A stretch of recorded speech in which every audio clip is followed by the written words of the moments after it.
Muy buenas noches, bienvenidos a este segundo webinar del capítulo de infecciones óseas y pseudoartrosis. El tema en general es cómo planeo mi cirugía. Un servidor, Víctor Manuel Escobedo Troncoso, titular del capítulo de infecciones óseas, seré el coordinador de este segundo webinar. Y desde luego, de antemano, muchas gracias a los profesores que van a hacer posible este webinar. Iniciaremos con el doctor Fidel Arturo Miranda Bravo, médico adscrito del Servicio de Reconstrucción Osteoarticular del Hospital de Ortopedia Victoria de la Fuente Narváez, con el tema desbridamiento quirúrgico en osteomielitis, cuándo y cómo lo planeo. En segundo término, tenemos al doctor Arturo Pérez Cuellar, médico encargado de la consulta de infecciones óseas, profesor titular de la especialidad de ortopedia y traumatología en el Hospital General de León, y con el tema cómo planeo una cirugía de no unión en el Hospital General León. Continuaremos con el doctor Lamberto Fabián Ramos Alejo, ya conocido por todos ustedes, que es jefe del Servicio de Reconstrucción Osteoarticular del Hospital de Ortopedia Victoria de la Fuente Narváez, con el tema planeación antibiótica preoperatoria en infecciones óseas. Posteriormente, el doctor José Antonio Hernández García, con el tema cómo planeo una artrodesis de rodilla. Él es jefe de la división del Hospital de Ortopedia Victoria de la Fuente Narváez. Y el doctor Bernardo Cobo, que es de Colombia, es encargado del Servicio de Cirugía Reconstructiva del Hospital San Jorge de Pereira, presidente de la Sociedad Colombiana de Cirugía Reconstructiva y Alargamientos Óseos, con el tema manejo de infección asociada a osteosíntesis con pérdida de cubierta. De antemano les doy la bienvenida a todos ustedes, agradeciendo por su asistencia y en especial a mis profesores que van a hacer posible este segundo webinar del capítulo de infecciones óseas. Buenas tardes, soy el doctor Fidel Arturo Miranda Bravo. Soy médico traumatólogo adscrito al Servicio de Rescate Osteoarticular del Hospital de Ortopedia de Magdalena de las Salinas. Para los que no ubiquen el servicio, es un servicio dedicado exclusivamente al manejo de complicaciones, dentro de las cuales están las infecciones y las osteomielitis. El día de hoy hablaremos del desbridamiento quirúrgico en osteomielitis, que es un tema amplio y trataremos de dar más que datos duros, más de que datos de conocimiento, esos ya están en los artículos, en los libros, con los grandes maestros, algunos puntos, algunos detalles donde nos fijamos o que nos parecen importantes. ¿Ok? Hablaremos un poco de indicaciones, pasos, planeación y observaciones. Nuestro objetivo de este comentario, más que enseñarles, es dar un poco de experiencia de lo que hacemos en este servicio dedicado a infecciones. Las indicaciones del desbridamiento. La gran pregunta es ¿cuándo hacerlo? Una osteomielitis no se cura, entonces un desbridamiento ¿qué me ofrece o para qué es? Entonces la pregunta de ¿cuándo hacerlo? La primera pregunta de ¿cuándo hacerlo? Hay evidencia desde hace mucho tiempo que los cultivos y los procedimientos fuera de quirófano tienen baja sensibilidad, baja especificidad. Entonces, desde el que se está tratando de hacer el diagnóstico de osteomielitis y en el paso importante de aislar el germen específico, es donde se recomienda el primer desbridamiento. La biopsia, o sea, el cultivo de tejido, ese es el recomendado en un desbridamiento. Entonces, desde el diagnóstico, desde que empezamos con este cuadro, es el primer desbridamiento. Hay otros cuadros donde se manejan osteomielitis crónicas, osteomielitis agudas. Ambas terminan en el fallo del tratamiento antibiótico específico. Es cuando da un tratamiento quirúrgico. ¿Ok? Pasos del desbridamiento. Iniciaré con la definición. La clínica Mayo en su capítulo de osteomielitis, si lo pueden revisar, es libre, te da una visión amplia, te da buenos puntos a observar. Lo define como una extirpación de hueso de tejido enfermo. Es un procedimiento donde se extirpa la mayor cantidad de hueso enfermo, incluso hasta llegar a hueso sano. incluye la extirpación de tejidos infectados, ¿ok? Ahora, específicamente, no nos basamos en los pasos que torturamos residentes de incisión, escisión, curetaje, irrigación, algunos intercambian curetaje e irrigación y cierre.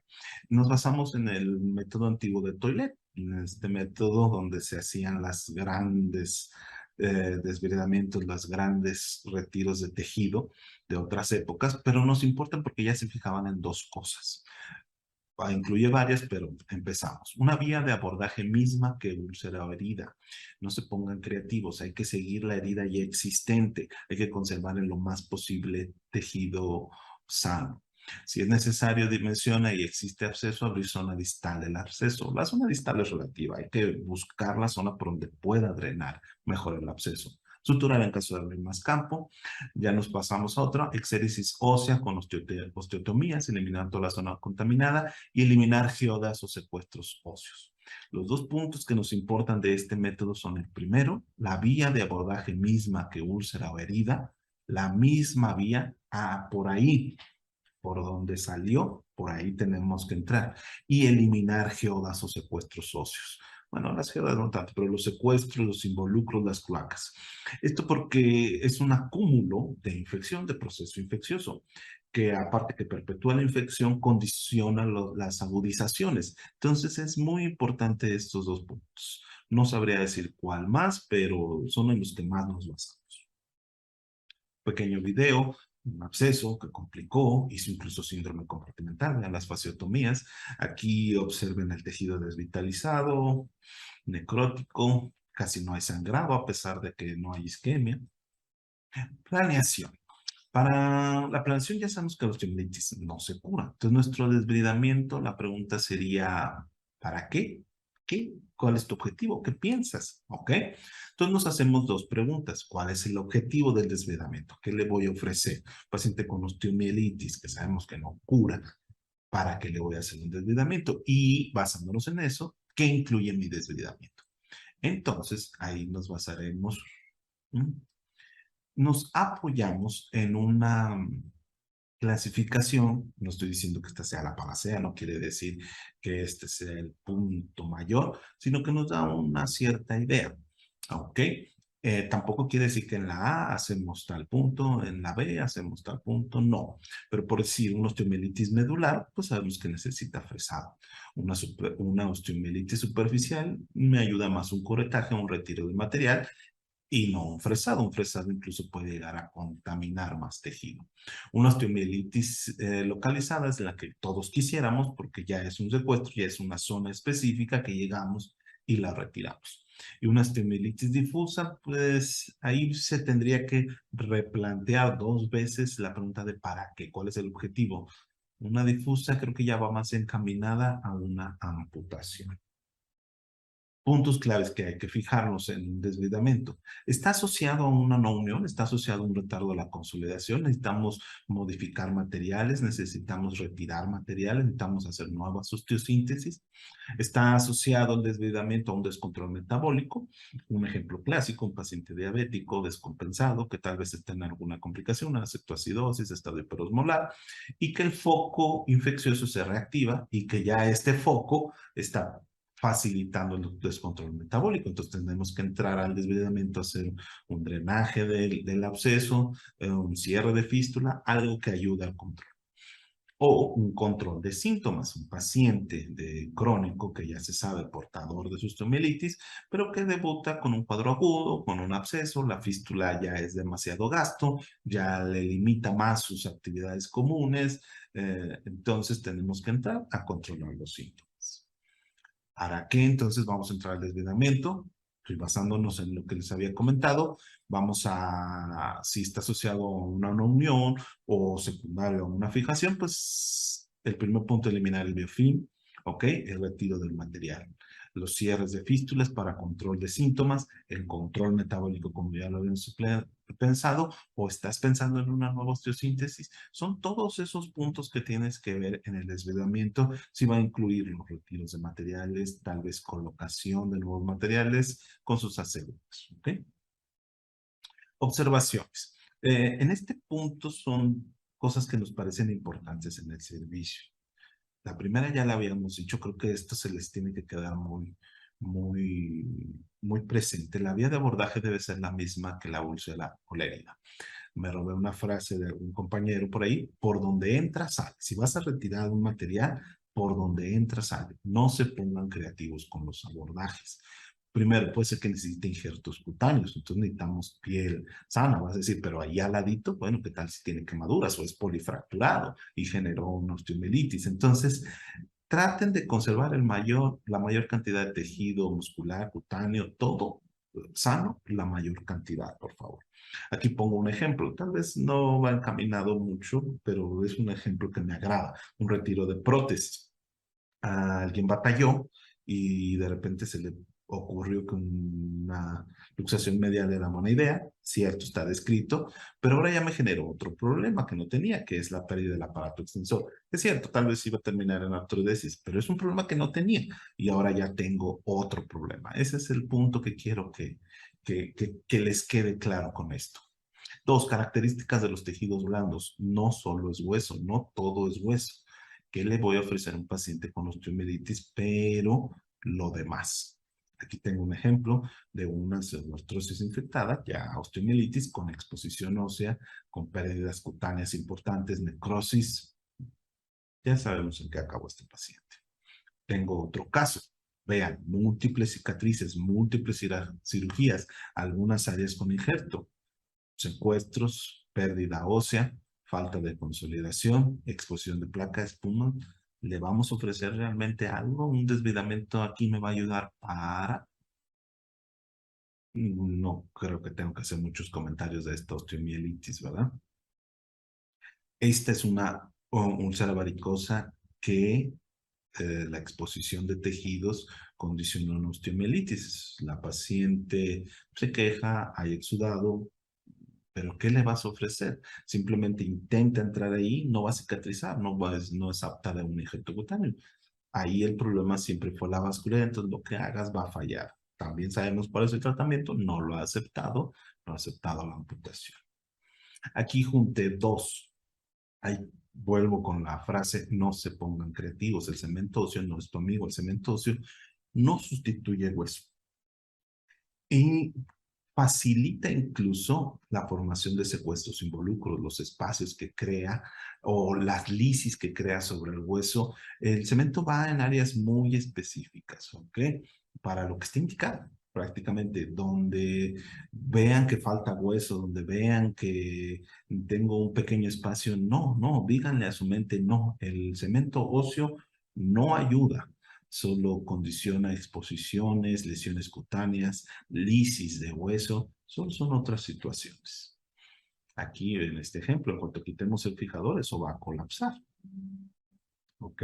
En la lesión anterior, vean toda, ahí suturaron, ese hueso estaba, ese cemento óseo estaba adentro. Ahora vean, tengo otro problema.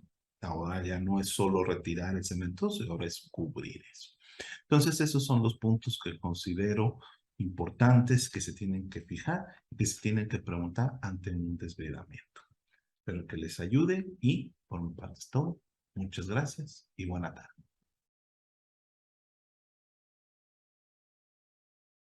Buenas tardes, soy Arturo Pérez Cuellar, traumatólogo adscrito al Hospital General de León, cirujano de infecciones óseas egresado del INR y pues un agradecimiento al colegio por la invitación y al doctor Escobedo.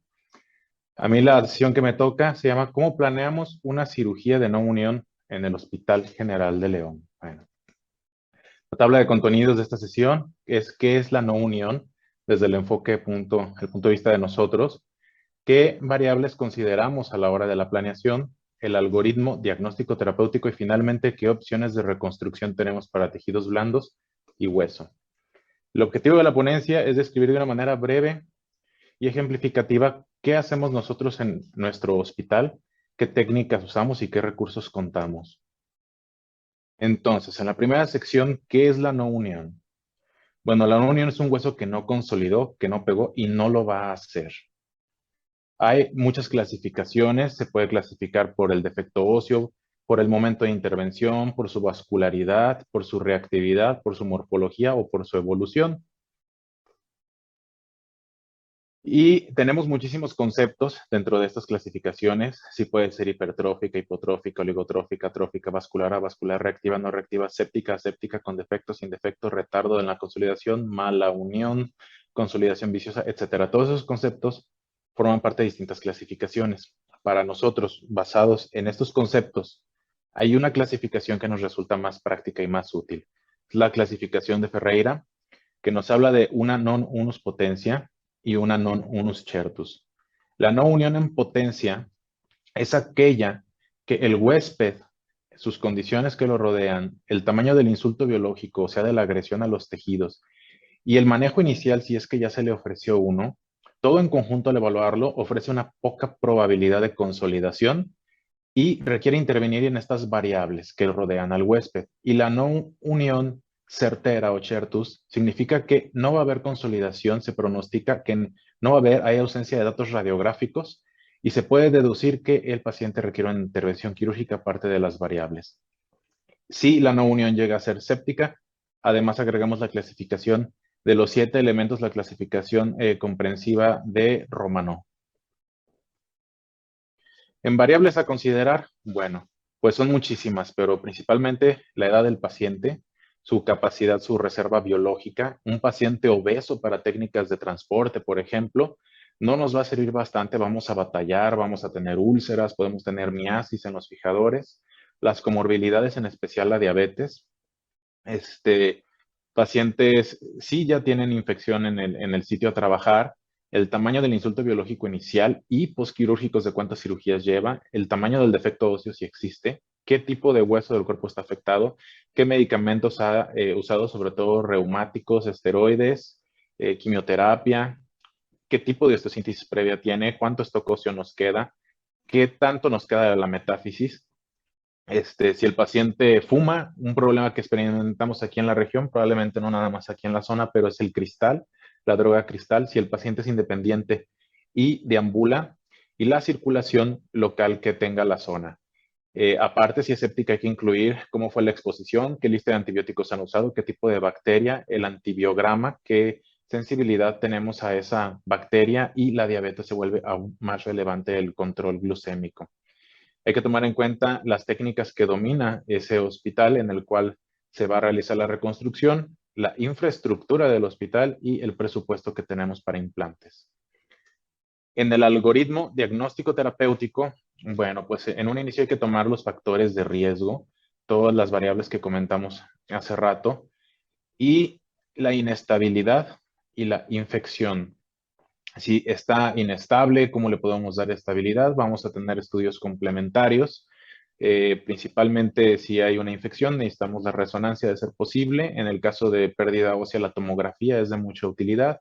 Y todos los demás estudios que nos acompañan. Nosotros de rutina no solicitamos gamagramas. Es ya más o menos obvio cuando algo está infectado, la presencia de la fístula, la elevación de la PCR, los cambios inflamatorios en la piel, el antecedente de discencia quirúrgica posterior a la cirugía.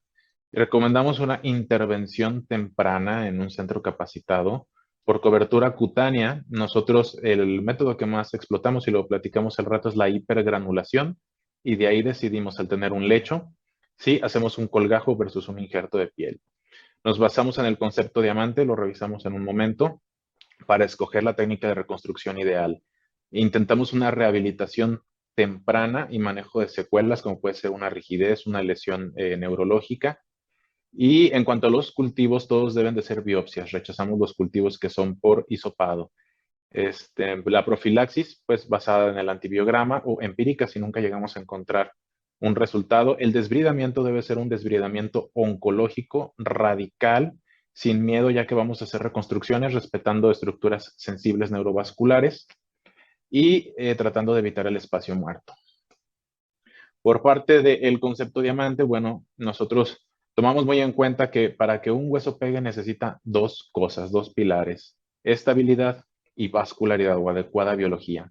Por lo tanto, este concepto es muy útil porque además maneja las tres propiedades del mejor injerto, que es el autólogo, que es la osteogénesis, osteoinducción y osteoconducción, apoyado en una profilaxis y manejo del huésped. Y en cuanto a elección de técnica, bueno, aquí tenemos que tomar en cuenta en la planeación dos defectos, el defecto óseo y el defecto de tejido blando. El defecto óseo va a haber tres defectos, al igual que el defecto en tejido blando. Es el defecto óseo evidente, el que se ve en la radiografía, donde no hay hueso en la radiografía preoperatoria. Después tenemos el defecto óseo calculado, de acuerdo a la radiografía o al estudio de imagen que estemos utilizando. Vamos a poder predecir la pérdida de hueso que vamos a tener. Y finalmente, el tercer defecto óseo es el defecto óseo definitivo. Al momento de estar haciendo la cirugía, el tamaño de la exéresis, de la diafisectomía, de la resección ósea que vamos a hacer, puede ser similar al calculado o puede excederlo o ser menor. Entonces es importante contemplar estos tres defectos a la hora de la planeación: el evidente, el calculado y el definitivo. Datos radiográficos que nos hablan más o menos hasta dónde pudiéramos dejar de cortar es la reacción perióstica y la anatomía normal sin esclerosis. En esta radiografía vemos un hueso aparentemente consolidado, un paciente que ya había sido operado por osteosíntesis mínima, y se observa ahí algunas cavitaciones. A la hora de hacer la tomografía vemos que es una no unión franca, aproximadamente con un trazo oblicuo largo como de unos 4 o 5 centímetros, y ahí podemos ver los ejemplos de lo que viene siendo el defecto aparente, que son cavitaciones, el defecto calculado, que es el que está en azul, y el defecto definitivo, en verde, perdón, y el defecto definitivo, pues fue un poquito mayor. Eso es lo que resecamos a la hora de estar trabajando. Hay que recordar que el signo de paprika es el que guía nuestra exéresis, el puntillo de sangrado, a la hora de estar removiendo hueso. La resección ósea la hacemos nosotros con fresa de alta velocidad enfriada a chorro de agua frío y 4 milímetros, punta de bola cortante. Mismos conceptos, el defecto en este paciente, vemos un defecto óseo evidente, un defecto óseo calculado y un defecto óseo definitivo. Este es un defecto óseo definitivo donde tenemos bordes sangrantes proximal y distal y un abordaje oncológico con una diafisectomía radical. Y técnicas de reconstrucción ósea que vamos a utilizar, bueno, la que más socorremos nosotros es el transporte óseo. Quitamos hueso sin temor, quitamos bastante hueso. Todo lo que no se ve, lo que tenemos duda, todo se va a la basura.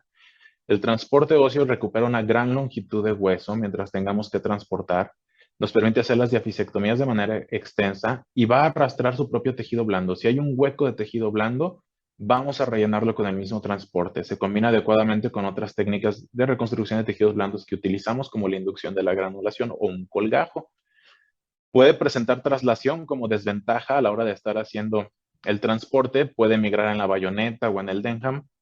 Va a persistir un espacio muerto temporalmente, al menos de que estemos poniendo espaciadores.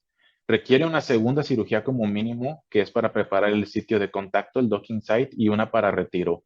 Requiere adiestramiento especial y capacitación por parte del paciente y el familiar para estar transportando, y esto es nuestro procedimiento de rutina. El acortamiento o alargamiento es colapsar el espacio muerto acortando la extremidad y posteriormente hacer una osteotomía o simultáneamente para recuperar la longitud.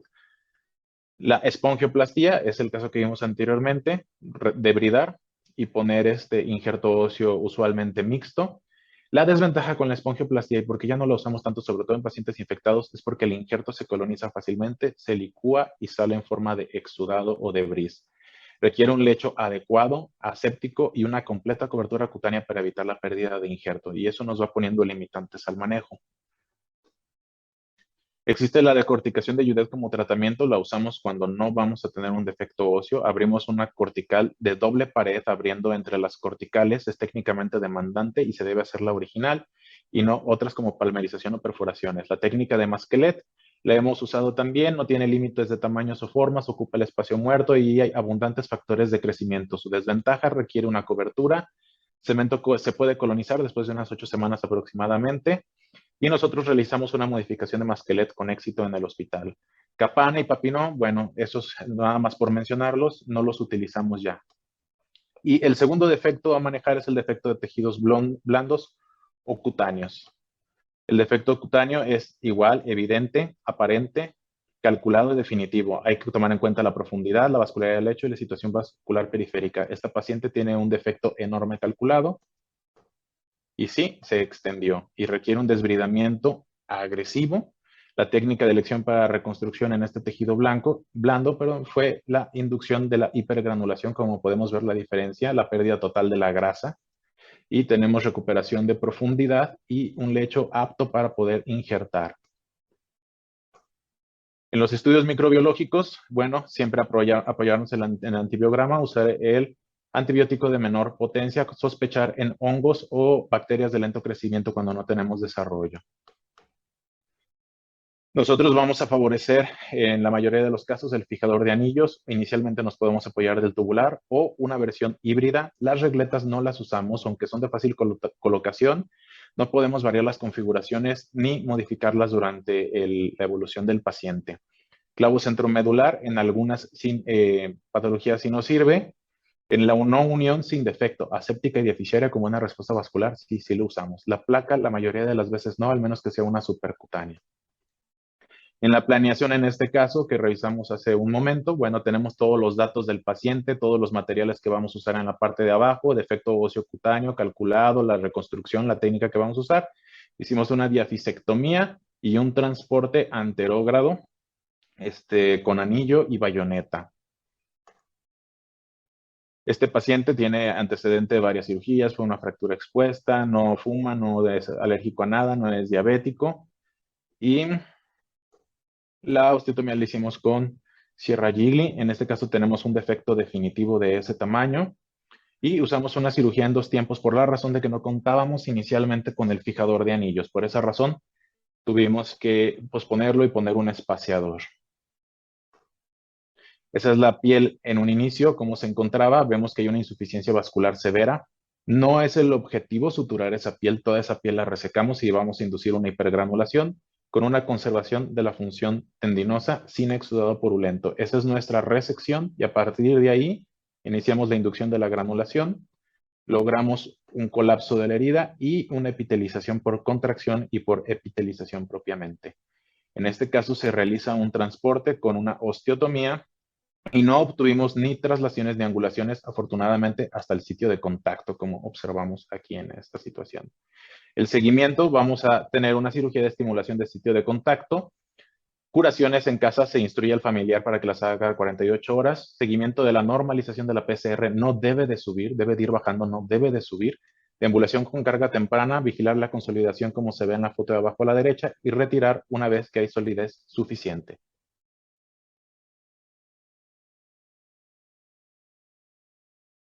Hola, ¿qué tal? Buenas tardes. Yo soy el doctor Lamberto Fabián Ramos Alejo y el día de hoy voy a hablarles sobre un tema álgido para el ortopedista, que es el uso de los antibióticos previo a las infecciones óseas, al tratamiento de las infecciones óseas. Las 2 preguntas más importantes que nos hacemos siempre es ¿qué antibiótico dar y cuándo dar este antibiótico? Espero que al término de la plática podamos resolver algunas de estas 2 inquietudes o idealmente las 2. La importancia en el uso de los antibióticos radica en 2 aspectos. Uno, en que cada día existen más bacterias resistentes, multiresistentes o panresistentes, pero a la vez en esta gráfica, en donde observamos que hasta el 2012 había un decremento en el número de nuevas sales comerciales aprobadas por la FDA o por la Comisión Europea. A partir de 2013 ya se presentó un incremento en el número de nuevas sales comerciales, pero todavía no es suficiente como para decir que ya cantamos victoria y que tenemos un gran arsenal de antibióticos. De hecho, tenemos pocos antibióticos para todas las infecciones que existen. ¿Cuáles son las razones por las cuales la industria farmacéutica no investiga tanto en el uso de los antibióticos? Principalmente es por cuestiones económicas, puesto que otro desarrollo de medicamentos le ofrece más ingresos a la industria, como aquellos que manejan enfermedades crónico-degenerativas. Los antibióticos en general se usan corto tiempo, o aquellos, por ejemplo, medicamentos extremadamente caros, como son los oncológicos. Por lo tanto, la industria farmacéutica había dejado durante décadas de lado la investigación en el uso de nuevas sales, en el desarrollo de nuevas sales. A partir del 2010, que hubo una conciencia sobre el uso de los antibióticos en la Organización Mundial de la Salud, se han inyectado recursos a las casas comerciales para su investigación y desarrollo. Por lo tanto, vemos un pequeño repunte. Pero es muy importante que nunca demos antibióticos cuando no los requerimos, pero que siempre que los requerimos, demos el antibiótico correcto. Por lo tanto, debemos estar preparados siempre para este manejo. Tenemos que recordar 3 aspectos importantes. Si bien nos referimos a antibiótico generalmente, lo correcto es hablar de antimicrobiano. Recordemos que un antibiótico es una sustancia química producida por un microorganismo que desarrolla actividad antimicrobiana y puede ser de tipo natural o semisintético. Y un quimioterapéutico es aquel compuesto que también va a inhibir la actividad bacteriana, tiene actividad antimicrobiana, pero se desarrolla de forma química, sintética completamente. Entonces, el grande grupo de medicamentos son antimicrobianos, y aquí se encuentran los quimioterapéuticos y los antibióticos propiamente. Un ejemplo clásico de antibiótico es la penicilina, y un ejemplo clásico de quimioterapéuticos son las sulfas. Para que nosotros hablemos de un antimicrobiano útil, tiene que tener actividad antimicrobiana, pero esta se debe de desarrollar a bajas concentraciones y, muy importante, debe ser tolerado por el huésped. Si no es tolerado, pues no tiene utilidad. Y cuando hablamos de infecciones óseas, en realidad no nos estamos refiriendo a una sola enfermedad, nos estamos refiriendo a un grupo de enfermedades muy amplias que se pueden resumir en estas.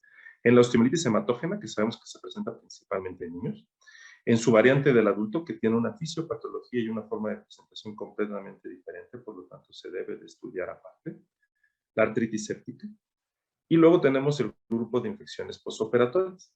La infección posoperatoria de herida quirúrgica, que es una entidad especial, no grave, pero que requiere antibióticos, y las infecciones posoperatorias profundas, que puede tener material de osteosíntesis o sin material de osteosíntesis.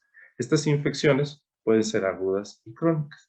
Y luego tenemos nuestras infecciones periprotésicas, la infección periprotésica aguda y la infección periprotésica crónica. Aquí puse con un asterisco estas 4 entidades, porque estas 4 son las únicas en donde plenamente está justificado el uso del antibiótico antes de la cirugía.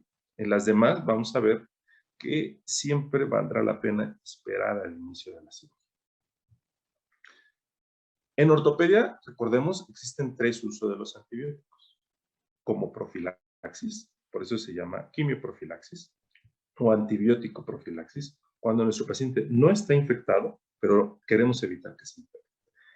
O en este caso, el uso terapéutico de los antibióticos, cuando nuestro paciente ya está infectado y queremos combatir la infección, tanto con un manejo quirúrgico como con un manejo antibiótico.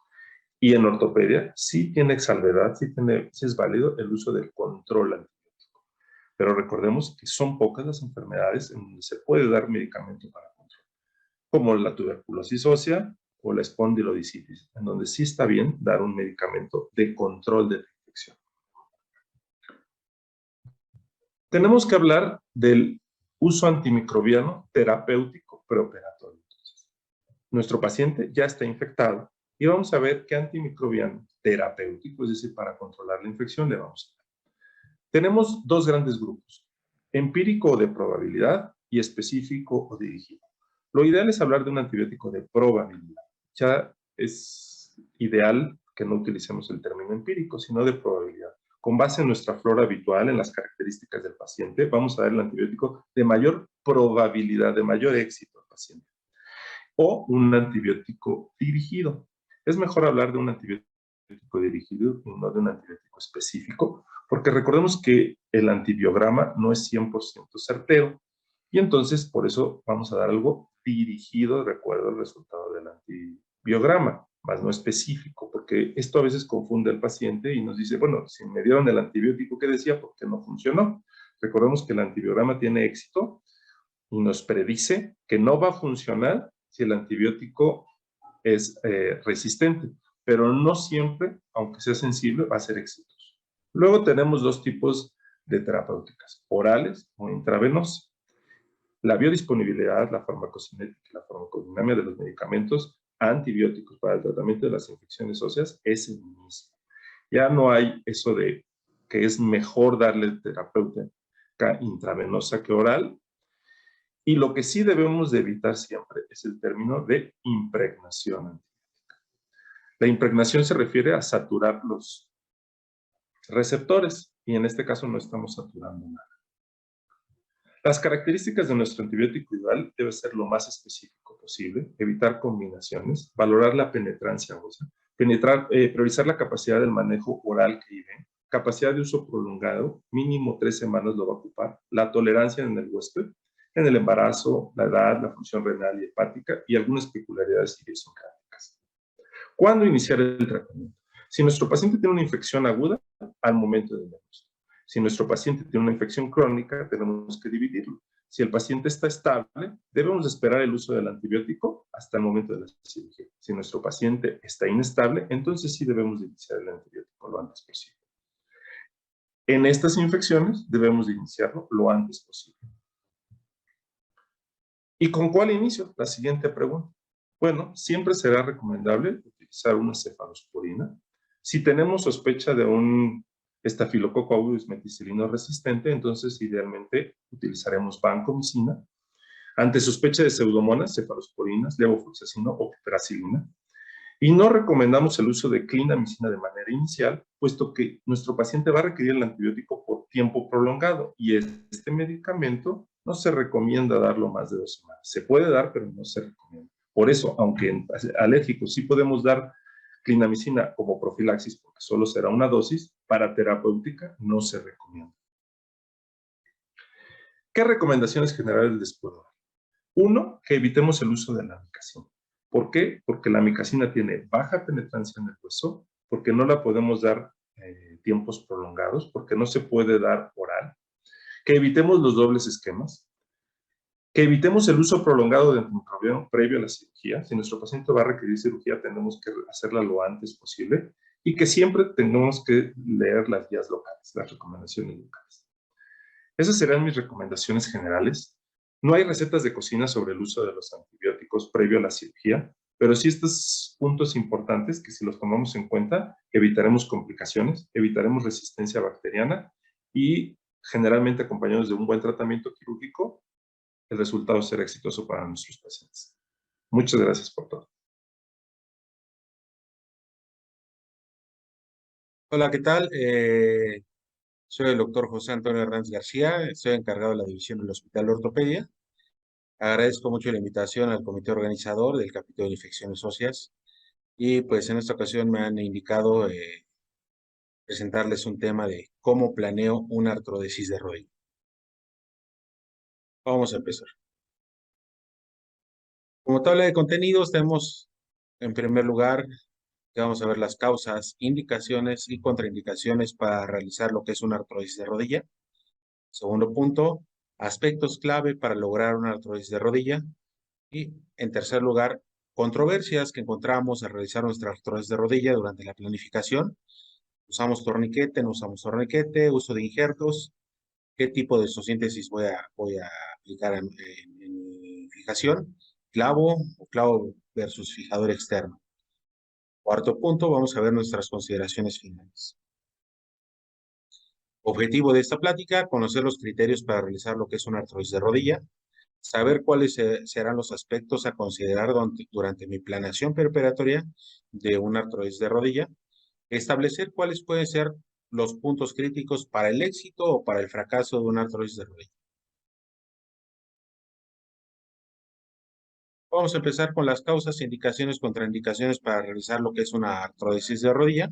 Las causas por las que generalmente vamos a realizar lo que es una artrodesis, por las que debemos de planear una cirugía de artrodesis de rodilla, pues generalmente va a ser lo que es un reemplazo protésico fallido, secundario a algún tipo de infección, algún tipo de aflojamiento, algún tipo de lesión ósea, la cual ya me limite lo que es realizar una revisión de rodilla, secuelas de artritis séptica, alguna lesión postraumática severa, la cual comprometa lo que son las estructuras blandas, lesiones cutáneas importantes, lesiones del aparato extensor, lo cual me limite lo que es realizar una artroplastia de rodilla, una anquilosis dolorosa, algún síndrome doloroso importante de la extremidad y algún tipo de parálisis, lo cual puede generar limitantes funcionales al paciente y ante la cual pues la mejor alternativa de tratamiento pues puede ser lo que es una artrodesis de rodilla. ¿Cuáles serán nuestras indicaciones para realizar lo que es una artrodesis de rodilla? Pues será una infección de rodilla persistente, infecciones óseas las cuales son persistentes, microbiota bacteriana multidrogo resistente, microbiota resistente a todos los antibióticos que podemos tener y que tengamos alternativas de tratamiento antibiótico, pues que pueden ser muy citotóxicos para el paciente. Pérdida ósea importante que limite lo que es realizar una artroplastia de revisión de rodilla. Lesiones severas de los tejidos blandos en las cuales tengamos comprometida toda la cobertura cutánea, muscular, lesiones irreparables del aparato extensor de la rodilla y cuando definitivamente el paciente no acepta una cirugía de rescate de rodilla o una artroplastia de rodilla. Tenemos que tomar en cuenta que los pacientes que presentan una complicación de una artroplasia primaria, pues en muchas ocasiones, pues lo que quieren es la mejor solución para su rodilla sin continuar cursando con un proceso infeccioso, sin continuar con fístulas, lo cual puede ser una buena alternativa que podemos ofrecer a nuestros pacientes.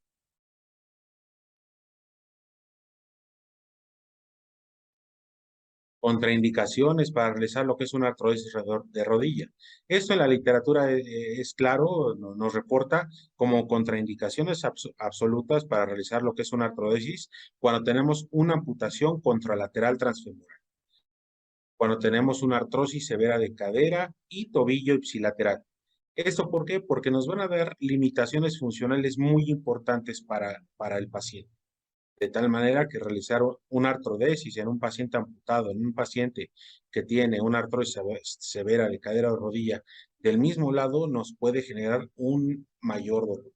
Contraindicaciones relativas, pues cuando tenemos una artrodesis de cadera o rodilla contralateral o cuando tenemos una espondiloartrosis severa, ya que todas estas patologías pueden ser condicionantes de una función inadecuada, de una, pues, disfunción persistente de la movilidad del paciente. ¿Cuáles serán nuestros aspectos clave para lograr una artrosis de rodilla? Obviamente, todo rescate, toda artrosis de rodilla inicia a partir de que tenemos un paciente complicado. Secundario, generalmente un proceso infeccioso. El aspecto clave es que tengamos lo que es una rodilla en buenas condiciones, esté lo más libre del proceso infeccioso previo, que tengamos una infección previa ya controlada, que tengamos ya, que hayamos ya retirado el resto de material de osteosíntesis, que hayamos realizado un desbridamiento extenso, extenuante de todo el tejido desvitalizado y obviamente que tengamos también cultivos de preferencia negativos con el tratamiento antibiótico específico para cada paciente. Esto nos será el aspecto principal, el aspecto clave para pensar que nuestra artrodesis va a consolidar. Que vamos a lograr fusionar esa articulación femorotibial con tal de rescatar la pierna del paciente. También aspectos clave para que logremos esta artrodesis, debemos de ver el entorno social del paciente. El paciente tiene apoyo familiar, el paciente cuenta con recursos económicos para poder mantenerse durante todo el tratamiento, ya que los tratamientos pues tienen un periodo largo. En general o en promedio se habla de 6 meses de tratamiento de una artrosis de rodilla para lograr la consolidación de la misma. Debemos de evaluar obviamente las condiciones clínicas del paciente, pacientes obesos, diabéticos descontrolados, con dislipidemas importantes, pacientes con falla renal, son pacientes que a veces pues pueden estar fuera del tratamiento o debemos de poner las cosas muy en claro sobre la expectativa y el pronóstico que tenemos al realizar nuestra artrodesis de rodilla. Las condiciones de la rodilla, pues ya como hemos comentado, debemos evaluar los gérmenes que estamos aislando y de esta manera, pues tener un contacto una comunicación continua con un médico infectólogo de tal manera que de forma multidisciplinaria podamos ofertar al paciente la mejor atención y poder controlar todos esos factores que pueden hacer que nuestra artrosis fracase. Las condiciones de los tejidos blandos de igual manera es vital, es importante que tengamos la cobertura y si no, de igual manera presentar el caso con el cirujano plástico para de forma conjunta realizar lo que es nuestra artrosis de rodilla. Hemos de evaluar las pérdidas óseas que vamos a tener. Para esto podemos utilizar una clasificación que es la clasificación de AORI, en la cual podemos evaluar la pérdida ósea con la que tengamos o que se presente en nuestro paciente. Y de igual manera debemos de evaluar cuáles son las expectativas del paciente. De entrada debemos de poner las cosas claras con el paciente, debemos comentarle que sabe qué, pues vamos a tener secuelas funcionales, la rodilla ya no se va a mover y también vamos a tener secuelas en cuanto a la longitud de la extremidad. Nuestra extremidad se va a cortar, para lo cual deberemos usar algún tipo de alza posterior al tratamiento que le estamos ofreciendo a nuestro paciente. ¿Cuáles pueden ser las controversias durante la planificación de una artrosis de rodilla? ¿Usamos torniquete? ¿Cuáles pueden ser los beneficios al no usar un torniquete? Mejora el acceso en la cara anterior del muslo para realizar nuestro tratamiento quirúrgico. Podemos tener mucho mejor control de la hemostasia. Podemos tener un aporte antibiótico transoperatorio. Y de igual manera, durante la cirugía podemos estar evaluando de forma continua la circulación mediante el llenado capilar distal o los pulsos distales de la extremidad. Está recomendado el uso de injertos o no durante la artrodesis. Digo, para esto debemos evaluar si es necesario. ¿Qué clasificación de AORI tiene nuestro paciente? ¿Acaso es 1? ¿Es una clasificación 2, 2A, 2B? ¿Es una clasificación 3? Obviamente en cada caso debemos evaluar si vamos a ocupar algún injerto, debemos evaluar cuál es la superficie del contacto óseo que tengamos. Realmente se recomienda que por lo menos tengamos más de un 70% del contacto óseo, aunque en ocasiones pues contamos solo con el 50% de contacto, por lo cual el uso de un injerto resulta a veces importante o indispensable. De igual manera, tenemos que pensar si nuestra infección quedó controlada. Si nuestras bacterias ya están controladas, tenemos tratamiento específico, pues son cosas que nos dirán, ¿sabes qué? Puedes utilizar un injerto óseo, preferentemente debe ser autólogo. En ocasiones yo recomiendo el uso de la misma patela, en los casos en los que no esté dañada, no haya presentado un proceso infeccioso activo, debemos prepararla de buena manera, realizar una corticotomía y obtenerla ya sea en chips, lo que podamos obtener de nuestra patela, o poner un bloque como en este caso, debidamente preparado. Uso de matriz ósea, pues yo no lo recomiendo mucho ya que nos va a aumentar el exudado postoperatorio. ¿Con qué vamos a fijar nuestra rodilla? Vamos a usar un clavo centromedular, un fijador externo. Realmente el uso de un clavo centromedular largo, pues realmente el ángulo de la artrodesis nos va a quedar neutro, nos va a aumentar el eje de carga de nuestra rodilla, lo cual nos va a generar dolor. Mayor riesgo de recidiva o al haber colocado un implante centromedular. En caso de que debamos de retirarlo en algún momento, ya sea por reactivación de la infección o por intolerancia o por aflojamiento, pues realmente nos dará mayor dificultad. Al colocar un clavo centromedular, pues tenemos el limitante de que no tenemos esa compresión del foco de la artrodesis, ni tampoco tenemos esa compresión al mismo implante, debido a que tenemos pacientes con una osteopenia secundaria importante, pues realmente nos va a limitar mucho lo que es, o nos va a favorecer mucho lo que es el aflojamiento del implante. Un fijador externo, pues nos ayuda, tenemos mejor control del proceso infeccioso, ya que no abordamos sobre la rodilla, mejor control en el transoperatorio para posicionar al paciente con una posición fisiológica, un valgo de 5 a 7 grados, una flexión de rodilla entre 15 más o menos 5 grados, y el fijador externo poliaxial dinámico nos va a favorecer una compresión axial continua. Obviamente, el uso de un fijador externo nos da un riesgo muy elevado en la salida de los trombocónicos, de los shunts o de los tornillos roscados que estamos utilizando. Se considera en ocasiones más del 50% de la salida de los tornillos roscados se pueden infectar. Es incómodo el paciente, tenemos que evaluar en este caso la incomodidad, el estado emocional, tener un fierro externo en cada uno de los pacientes. No es muy recomendable los pacientes obesos, ya que son los que con más frecuencia se pueden complicar al tener una masa muscular o un tejido graso mucho más de mayor diámetro, mucho más grueso. El riesgo de fractura por estrés, pues aumenta, podemos tener una fractura perimplante y pues sin duda alguna requiere experiencia para la colocación de un fijador externo para dar esa posición.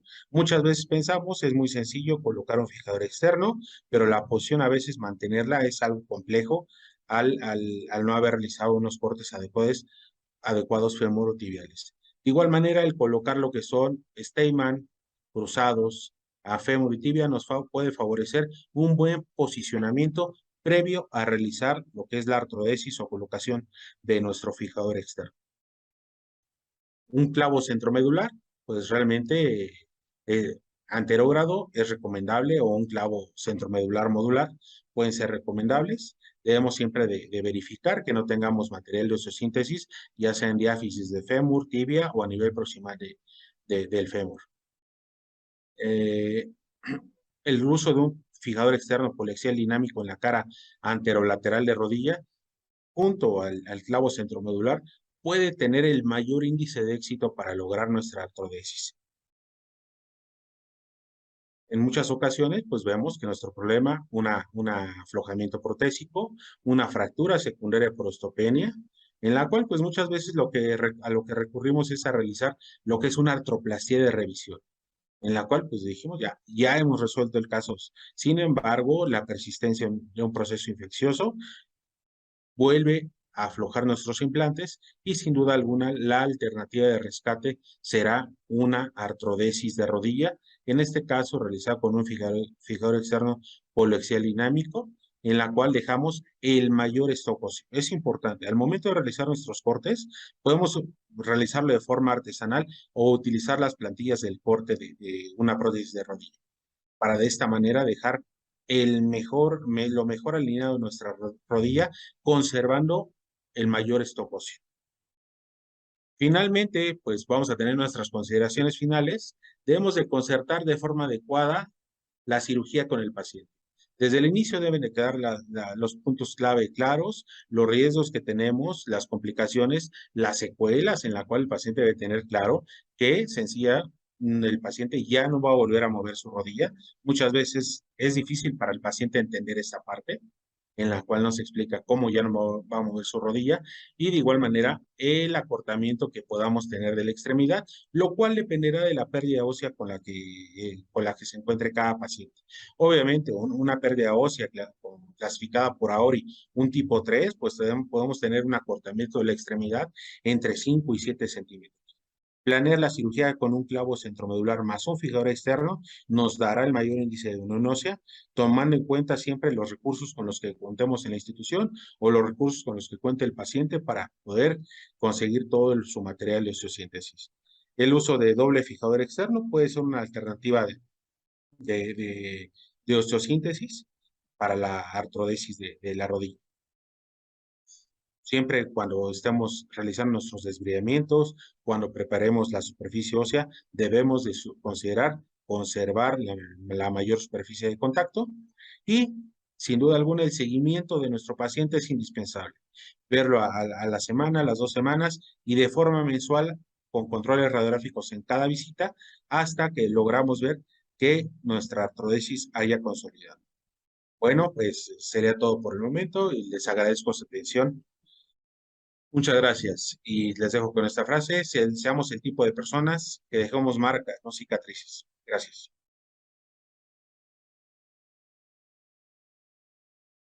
Saludos, muchas gracias al Colegio Mexicano de Ortopedia y Traumatología por la invitación, donde hablaremos sobre el manejo de la infección asociada a osteosíntesis con pérdida de cobertura. El objetivo de esta disertación es resaltar la importancia del cuidado de los tejidos blandos y cobertura osteoarticular en el manejo de las osteosíntesis expuestas. Trataremos primero de la osteosíntesis infectada.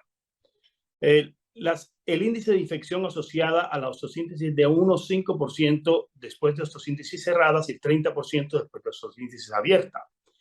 Podemos optar por tratamiento antibiótico, debridamiento, conversión con retiro del implante o con terapias supresivas solamente. Los factores que inciden en la opción de tratamiento pueden dividirse en generales o particulares. Los generales, el tiempo entre la osteosíntesis y la infección, la estabilidad mecánica y la unión de la fractura. Los aspectos particulares que modifican nuestro tratamiento son el tipo de implante con que tratamos, la presencia de colección o necrosis ósea, compromiso osteoarticular, estado del huésped, respuesta al tratamiento y el defecto en los tejidos blandos. El tiempo entre la osteosíntesis y la infección es el factor singular más importante para tomar una decisión. Decimos que de menos de 15 días los antibióticos empíricos o un debridamiento, cuidados de la herida son usualmente suficientes. Entre 15 días y 10 semanas ya necesitamos de un debridamiento formal, aislamiento del germen, debridamiento y retención de la osteosíntesis nos da una curación del 70%.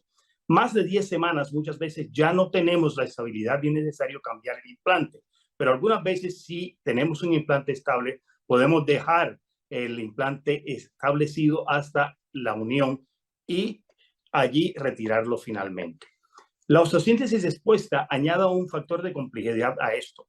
Es difícil de digerir que en este momento, cuando llegamos a un estado de conocimiento muy bueno de las fracturas, con conocimiento 3D, con clasificaciones 3D, y cuando podemos tener mejor abordaje de las fracturas, tengamos este tipo de problemas. Estos pacientes pueden ser llevados a una restitución prácticamente ad íntegrum, pero podemos tener este tipo de falla por tejidos blandos, por mal manejo de los tejidos blandos que nos da exposición del material y nos puede conducir a factores muy graves, como en estos casos, con una exposición grande de la fractura, con una exposición masiva que puede llevar a resultados catastróficos como amputación o como un fallecimiento, como en el caso de estos dos pacientes. Estos desenlaces no son muy diferentes de lo que habrá tenido este indígena que fue visto por Bernardino de Sahagún en la historia general de las cosas de la Nueva España en la península de Yucatán, en México, en 1500, como la primera osteosíntesis documentada en América India. Entonces, no es solo el cambio de tecnología, sino el cambio de visión que tenga el cirujano y que nos conduzca a una visión más biológica que trascienda la visión puramente mecanicista del siglo XX y nos lleve a una cirugía de mínima invasión donde tengamos un respeto muy grande por la vascularización del hueso y utilicemos la tecnología a nuestro favor con placas de bajo contacto y abordajes limitados. Pero si de todas maneras se nos expone el material, ¿qué es lo que debemos tener en cuenta? Localización del material. Normalmente, mientras más distal, es más común que tengamos que retirarlo. Infección superficial o profunda, con o sin colección, y con tipo de bacteria identificado, señales radiográficas, involucros, secuestro. El tiempo, pues mientras más pronto cubramos el implante, mejor es su sobrevida y la estabilidad, ya sean señales clínicas o radiográficas de inestabilidad, que nos va a decir si vamos a preservar o vamos a abandonar o cambiar ese implante. Hay algunos avances tecnológicos muy útiles para el tratamiento de la osteosíntesis expuesta, que cada uno de ellos sería un capítulo aparte que merecería un tratamiento y una conferencia propia, como la terapia VAC, el RIA, el cemento con antibióticos, ya sean espaciadores, clavos o placas, la utilización de biomateriales conductores de antibióticos como sulfato de calcio, los biomateriales que alteran el pH como el vidrio bioactivo y la cirugía reconstructiva de masquelet, tutores, colgajos libres compuestos y por supuesto el conocimiento de la anatomía vascular de la piel y el uso de colgajos. Los colgajos son muy conocidos para nosotros como una barrera contra la infección, contra la barrera del hueso que presenta la piel, pero también ellos pueden proveer vascularización, proveer células osteoprogenitoras, llevar factores de crecimiento y son numerosos los estudios que nos muestran que los colgajos, tanto fasciocutáneos como colgajos musculares, pueden ayudar a las fracturas, también proveyendo células osteoprogenitoras, proveyendo factores de crecimiento al periósteo y aún propiedades antimicrobianas. El tratamiento de la exposición varía según la ubicación y el tipo de material. Según el tipo de material podemos tener huesos, placas o clavos. y según su ubicación puede ser el tercio proximal, tercio medio, tercio distal. Según sea esta ubicación, podremos usar colgajos de gastrocnemio sóleo o colgajos faciocutáneos o supramaleolares, pediculados o de otro tipo. Según el material expuesto, tendremos hueso sano, placas sobre la fractura en sus extremos o clavos. Sin embargo, el prerequisito es que haya una herida limpia, la osteosíntesis esté estable y ojalá hayamos identificado el germen. Ilustraremos esto con algunos casos clínicos. Primero veremos un hueso, un ejemplo de un paciente con un hueso cavitario con un defecto que había estado con un tutor por 2 meses, lo habían sometido a múltiples lavados y nunca se había encontrado el momento adecuado para hacer la cirugía reconstructiva. El momento adecuado es realmente el momento en que se acaba de hacer el lavado, cuando está más limpio, porque los cultivos no son fidedignos. A este paciente se le hizo una corrección con ría y con un colgajo de gastrocnemio. En las placas, cuando se exponen las placas, podemos hacer también colgajos, usualmente en el tercio distal, de tipo de rotación, como este colgajo en propela, en este paciente que desafortunadamente tiene esa exposición y que es demasiado frecuente. Con esto podemos lograr una cobertura. Este es otro paciente con placas, también con una secreción, al cual se le hace también una caracterización del germen y se le hace tratamiento antibiótico sistémico al germen, y el mismo antibiótico se coloca en el sulfato de calcio, se introduce en el defecto y se cubre con un colgajo de gastrocnemio con un islote cutáneo. Los clavos también se nos pueden exponer, como este caso de un paciente que tenía esta fractura con una fijación con un tutor externo y luego desarrolla un defecto cavitario que también se va a llenar con un sistema RIA y se va a cubrir el defecto y bien el clavo expuesto con un colgajo, en esta ocasión un colgajo supramaleolar lateral que nos lleva a una curación de los tejidos blandos y una posible curación de la fractura. Este es otro paciente también con un defecto muy grande a nivel de la piel, con exposición de la tibia, mantenido con ese tutor. Se le hace primero un colgajo del sóleo, de Flexora Lucis Longus, para cubrir la osteosíntesis que se hace inmediatamente, pero el Flexora Lucis Longus falla y se le hace una terapia con antibiótico con tigecyclina local y se consigue la corrección del defecto y se deja al paciente para que cure su fractura. Recomendación para llegar a casa: es cierto que el hueso es lo nuestro y por tanto lo debemos defender, y la forma de defender es cuidándolo para que no se exponga, haciendo un tratamiento adecuado de tejidos blandos. La exposición de material no significa el fracaso, debemos debridar, identificar el germen y, de ser posible, aunque seamos ortopedistas, debemos conocer los colgajos básicos del miembro inferior y aplicarlos lo antes posible para corregir las fracturas expuestas. Muchas gracias.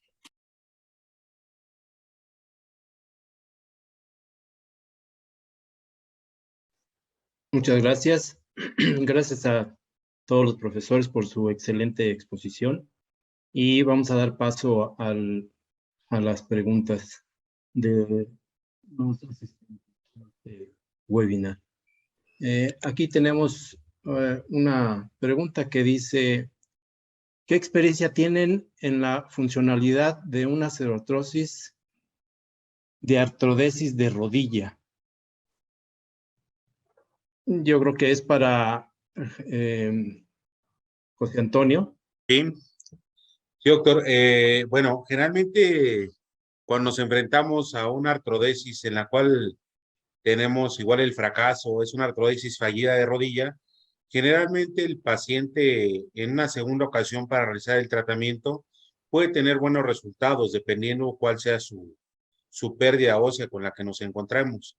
Generalmente los pacientes, después de un tratamiento que nos puede llevar 6, 8 meses, en el cual nuestra artrodesis no consolidó, los pacientes, la sintomatología va a ser diferente.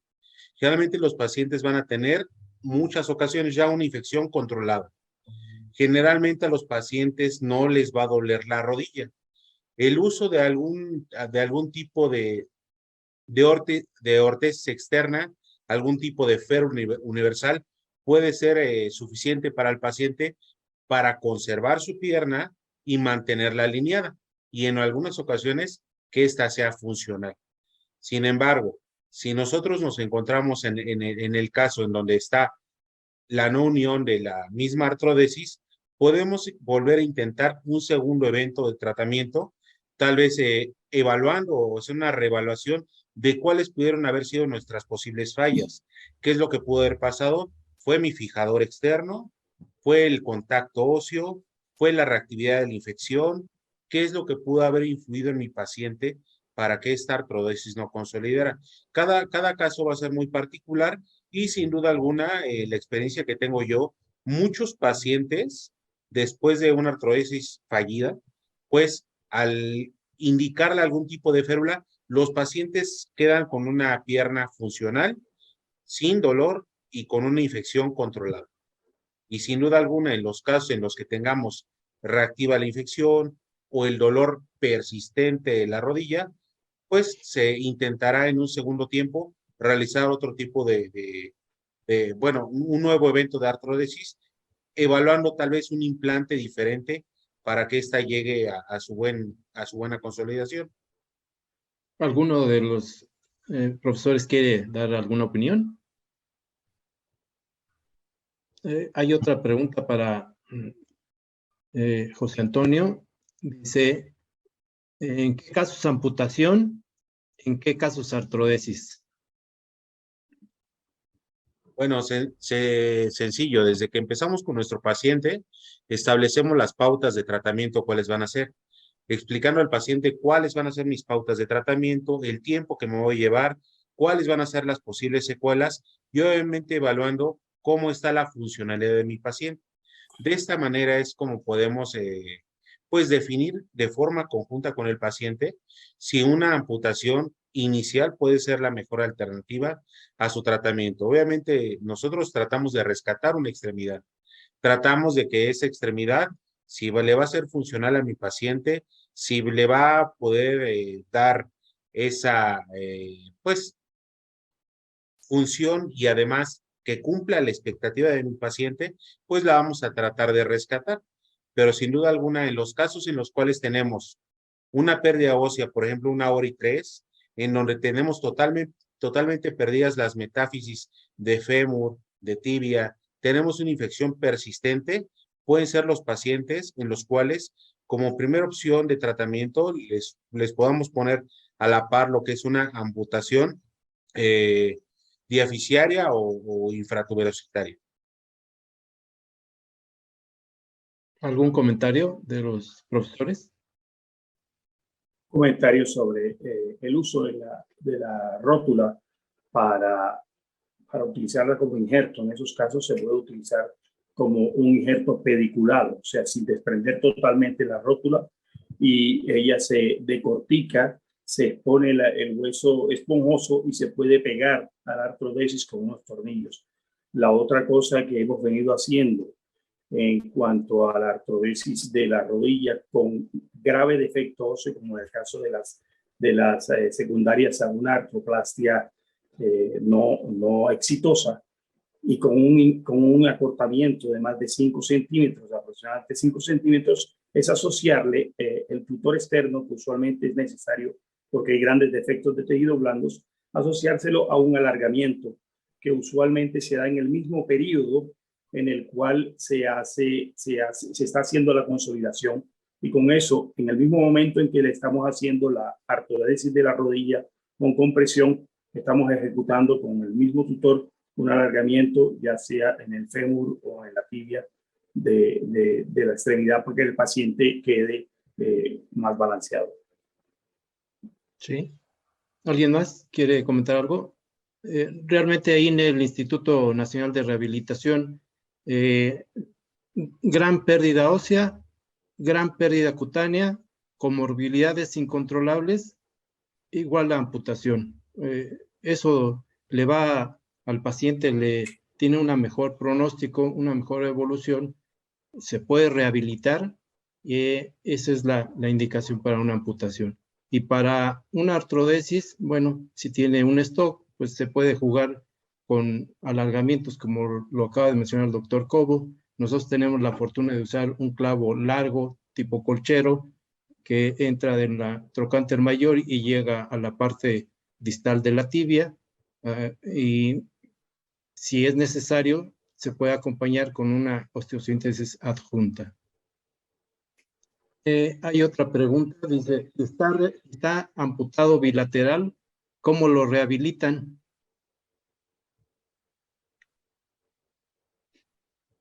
Yo creo que también es para José Antonio. Bueno, en mi caso, pues ya hemos tenido la experiencia por ahí con un par de pacientes, los cuales, pues desafortunadamente, presentaban, estos casos eran de osteomielitis crónica y pseudoartrosis infectadas, las cuales estaban bilaterales, las condiciones del paciente eran inadecuadas, diabético descontrolado, iniciaba ya con falla renal aguda, por lo tanto, la mejor opción de tratamiento fue una amputación bilateral, la cual se realizó en un mismo tiempo quirúrgico, ya que empezaba a tener compromiso a nivel sistémico, y pues realmente la rehabilitación del paciente no es nada sencilla. En este caso requiere un ámbito familiar, porque a fin de cuentas la familia es la que va a levantar al paciente, lo va a acomodar en su cama, en su silla, y pues hay que estar haciendo las labores de movilización. Aparte, bueno, en este caso, el paciente no era un paciente delgado, no tenía un peso ideal, no era un paciente nutrido, no era un paciente que tuviera fortaleza muscular. Nos encontramos un paciente, todo lo contrario, un paciente obeso, poca movilidad, realmente que no, pues tenía un antecedente que no se movía. Realmente para que mi paciente tenga una mala evolución, muchas complicaciones, pues es un paciente sedentario, que pues no realiza mucha actividad, por lo tanto de ahí mi pronóstico es malo. Entonces la experiencia en este caso pues se ha realizado, pero sin duda alguna el apoyo familiar es indispensable para que el paciente pueda recuperarse, si no sencillamente pues quedamos al otro lado, ¿no? No hay quien mueva a mi paciente, pues va a ser un paciente con poca movilidad que va a desarrollar múltiples escaras y se va a acabar complicando por alguna otra patología. Así es. Muy bien. Hay una pregunta para el doctor Lamberto. Dice, ¿cuál sería su mejor recomendación para evitar a lo más posible la resistencia bacteriana, dado que es un tema muy importante? Sí, efectivamente, es un tema muy importante. Yo lo que recomendaría es evitar los dobles esquemas, siempre buscar tratamientos dirigidos, dar los tratamientos completos de acuerdo a nuestra patología de base. Tenemos que ver si vamos a dar tratamientos de 3, 6 u 8 semanas y tiene que ser el tratamiento completo, evitar los dobles esquemas y en la medida de lo posible evitar antibiótico-terapia previa a la cirugía prolongada. ¿Alguna otra opinión? Hay otra pregunta. Dice, si el foco de fractura se encuentra en isquemia, por muy buena que sea la reducción y la inmovilización, habrá fracaso en el logro de la curación. Me supongo que se refiere que si hay los extremos de alguna fractura, alguna secuelas de fractura están necrosados, pues sí, por supuesto que eso hay que resecarlo. Ya han hablado ustedes de vascularidad y estabilidad. No sé si quieran comentar algo al respecto. Arturo Pérez. Pues parece más comentario que pregunta, pero está en todo lo cierto. Sí, todo el tejido isquémico, todo el tejido no viable, no sangrante, no presenta signo de paprika, va para afuera. Nosotros en el hospital por lo menos hacemos una resección amplia, sin límites ni de tejidos, tratando de respetar nervios y arterias, pero por lo demás quitamos todo lo que no se vea viable. Incluso pues se puede hacer por etapas, entrar en el desbridamiento inicial, dejarlo reposar unos días, entrar a la segunda mirada, algunos 2, 3 días, una semana después, volver a evaluar el tejido y hacer una segunda resección si es necesario. Muy bien. ¿Algún comentario? Hay otra pregunta para ti, Arturo Pérez. Dice, ¿cómo realizas la inducción de hipergranulación? Ok, esa es una técnica que hemos ido desarrollando y depurando, nos ha servido bastante. Tratamos de imitar lo que pasa alrededor de las ostomías en los pacientes que tienen una colostomía, por ejemplo. Es diferente a una granulación como la que se obtiene en el VAC. Nosotros hacemos una hipergranulación, una granulación muy violenta, casi patológica, y posteriormente la controlamos una granulación. No se limita en extensión. La hemos logrado hacer crecer en prótesis expuestas, en instrumentaciones lumbares expuestas. No cerramos ya los tejidos, cierran solos. De los colgajos que yo hacía, disminuimos la necesidad más o menos de 10-1. Hacíamos colgajos de Propela, Sural, Keystone. Los gastronemios todavía los hacemos para reconstruir el aparato extensor en prótesis tumorales de rodillas. Tenemos prácticamente 5 años sin usar un VAC. Incluso los colgajos que hacemos que llegan a tener alguna isquemia o congestión nos ayuda para rescatar lo perdido de la parte del colgajo. Para ganar volumen en las zonas de injerto donantes cuando se hace un colgajo, una vez que se logra la etapa más o menos en la tercera semana, suspendemos el antibiótico. Es muy barata y es muy sencilla. Lo logramos haciendo un desbridamiento bastante extenso de la zona.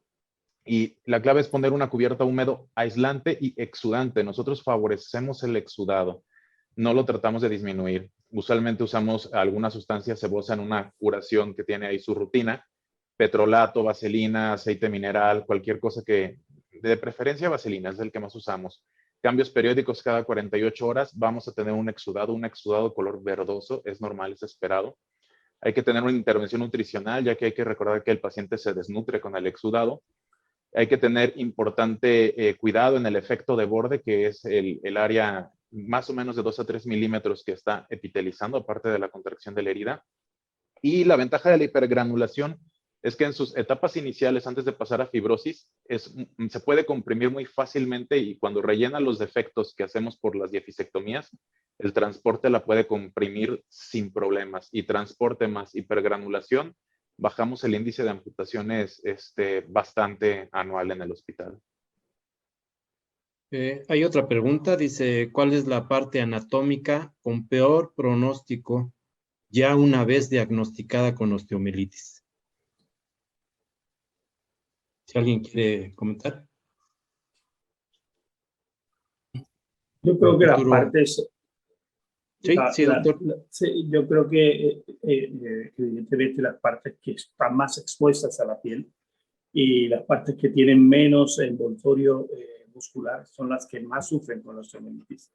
Y verbigracia, la tibia en su cara anterior y el pilón tibial son los que nos dan unas osteomielitis más graves, y principalmente en la zona metafisiaria, cuando se alivia una osteomielitis mucho más difícil de tratar, pues el germen encuentra en el hueso esponjoso una fiesta con que darse un banquete, más que en la zona diafisiaria. En la zona diafisiaria usualmente podemos hacer resecciones, transportes óseos y otros gestos que nos ayudan a corregir y a erradicar la osteomielitis, pero la zona metafisiaria, ya que sirve de sustento a la epífisis donde asienta la articulación, es muy difícil resecarlo todo sin hacer un daño articular o sin promover una inestabilidad severa, y mucho menos podemos proveer una estabilidad adecuada si quitamos todo ese hueso. Entonces creo que la osteomielitis más difícil de tratar es en la tibia distal, en la tibia proximal y en zonas expuestas que no tienen cobertura muscular alrededor. ¿Alguien más quiere comentar? Y bueno, yo creo que nosotros nuestra peor experiencia que tenemos es cuando el paciente tiene osteomielitis en los dedos del pie. Hacer los desbridamientos de los dedos del pie resulta muy difícil para tratar de conservarlos, y gran cantidad de veces terminan en amputaciones cuando tenemos osteomielitis puras de los dedos del pie. Sí. Yo también estoy de acuerdo con el doctor Cobo. En realidad, para mí, lo más difícil de tratar en cuanto a pseudoartrosis e infecciones son los extremos de los huesos largos, y predominantemente la tibia. El daño ligamentario es importantísimo. La recuperación o la conservación del hueso metafisiario también es muy difícil. Y obviamente la lesión articular es por casi siempre la lesionamos invariablemente. Hay otra pregunta que dice, ¿qué opinión tienen del uso de oxígeno a presión hidráulica? Y hace un paréntesis, al parecer promueve la eliminación rápida de brida del tejido necrobiótico, estimula la granulación. No sé si alguien conozca eso que nos están preguntando. No, en realidad nosotros no utilizamos el oxígeno hiperbárico como parte del tratamiento para favorecer la granulación. Si bien es cierto que algunas especialidades lo utilizan para favorecer la cicatrización, nosotros no tenemos una experiencia en realidad al respecto. Yo no entiendo si se refiere al hiperbárico, también entiendo eso. Hay algunos compañeros en clínica de heridas que utilizan oxígeno a presión. Puede venir en latas o de manera hechiza a través de un manómetro y un tanque. Pero, pues, esa experiencia no la hemos tenido. Yo creo que en el instituto incluso nos llevaron agua a presión, el Versayet, y bueno, en el hueso es totalmente... no sirve, no da el ángulo, lastima el periósteo, provoca edema de tejidos, el desbridamiento por cuchillo y control de los tejidos con una buena cobertura. Yo creo que independientemente de lo que utilicemos para quitarlo, enzimas o cuestiones mecánicas, el resultado es si se hace un desbridamiento completo del tejido, el método no varía mucho. Además, desconozco yo el precio de estar utilizando oxígeno. No hemos tenido contacto con ese producto. La verdad no sé en México cómo está eso, pero en Colombia las máquinas de oxígeno hiperbárico están limitadas a los hospitales militares. Y allá tienen aplicación porque tienen muchos combatientes, los cuales llegan con heridas colonizadas por bacterias anaeróbicas. Y ahí tiene indicación, pero hay que hacer la diferenciación, y creo que eso era lo que se refería el doctor cuando hablaba ahora de algunas máquinas que utilizan los esteticistas y demás, y que las promocionan como máquinas de oxígeno hiperbárico no son en realidad máquinas hiperbáricas. Las máquinas hiperbáricas tienen que tener una concentración de atmósferas, creo que es más de 3 atmósferas, o algo así, no recuerdo exactamente en este momento, pero que no cumplen, de hecho, las máquinas hechizas que vemos en muchas instituciones instituciones pseudocientíficas más dedicadas a la parte estética. Esas máquinas deben ser desestimuladas y el uso de oxígeno hiperbárico está bien restricto, pero sí estoy de acuerdo en que un buen debridamiento no lo va a sustituir el uso de esto, pero sí puede ser una terapia coadyuvante desde que tengan la máquina precisa, que es una máquina muy delimitada, que utilizan, como digo, tanto en esos hospitales como en las marinas, en los hospitales asociados a marinas o fuerzas navales, donde tratan fenómenos de descompresión en los buzos. Muy bien, pues son todas las preguntas. No sé si alguien quiere hacer algún comentario extra.